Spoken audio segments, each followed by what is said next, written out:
Hello everyone, like another little update video I want to make. Basically today is a video where a huge problem that I had, what I was talking about in the previous video, has now been solved.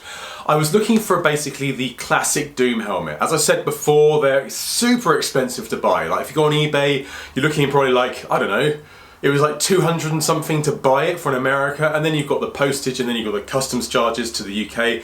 It's going to work out to be a hell of a lot of money. But I spoke to a guy called Foamsmith Joe. Check him out. I'm going to leave all those links down below, his Instagram, his Facebook, and I'll put a few pictures up here. So yes, he's very, very talented. What he had, basically, on Instagram, I saw this picture of the classic Doom helmet. And I inboxed him and said, look, I'm in a bit of a predicament.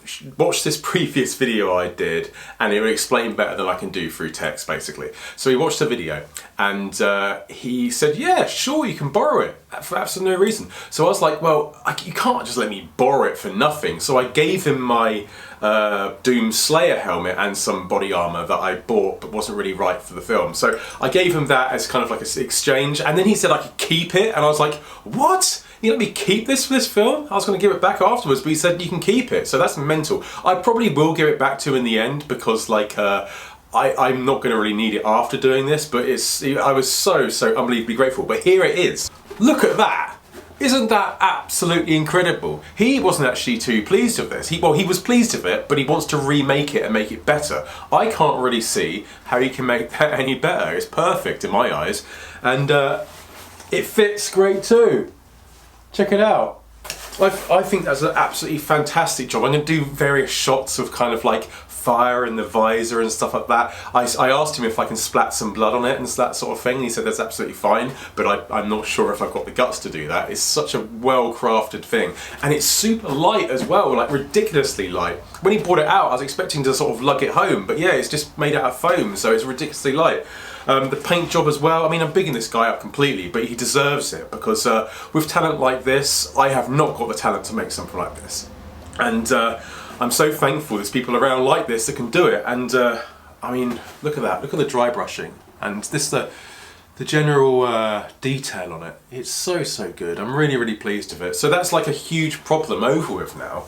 And I'm moving on to new problems now. So what I've got, I'll show you basically where I'm at now. I'm nearly at the stage. I thought it'd be this week that I'm going to start shooting this, but I think I still need a little bit of extra time. I've still got to do the sort of like my face and damage it and sort of the bleeding noses and stuff like that. I've got to do sort of like a few other little bits and bobs. Like I've got to test out the lighting I've got to test out my GoPro. All these are things before I really start shooting. But what I want to show you as well, which I may not have shown you before, is this.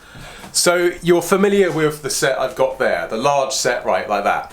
So for the smaller things that I've got to do, or the more intricate things I've got to do, I thought I'd make the exact same set, but small. So I can make the door open and stuff like that, have smoke come out. And what I'll do is take a picture of myself and all the armour and stuff like that, and then shrink, obviously take a photo of it, cut it out in small, and then put it in there, and just for a split second you have the door opening and see me small like that, and then cut to me larger next to the larger set. So this is all going to work out, hopefully. I'm not sure if I've shown you this, but it's quite funny. The Gatling gun attached to a drill. It's not perfect yet, it's not quite in the centre, so it spins around like that, but you get the idea. I think that's flipping cool.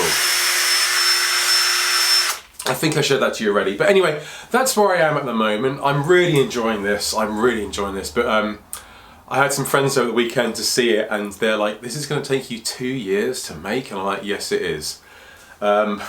It's going to take a long time to do, so don't expect to be done anytime soon, but a trailer will be out in the non too distant future. I'm going to put like all this stuff together and hopefully get a trailer out in the next month or two. I'm not going to rush this one. I'm going to make this the best I can. So yeah, that's a huge problem over. I want to say a big thank you to Foamsmith Joe for helping me out. Again, links are in description down below, and I'll leave you with some more photos of his stuff. So thank you very much for watching, and I'll see you once again for more late night reviews. Just a quick shout out to my patrons, the Soldier of Cardboard, and also the Captains of Cardboard, Ryan Beirne, Paul Keward and Luke Cummings.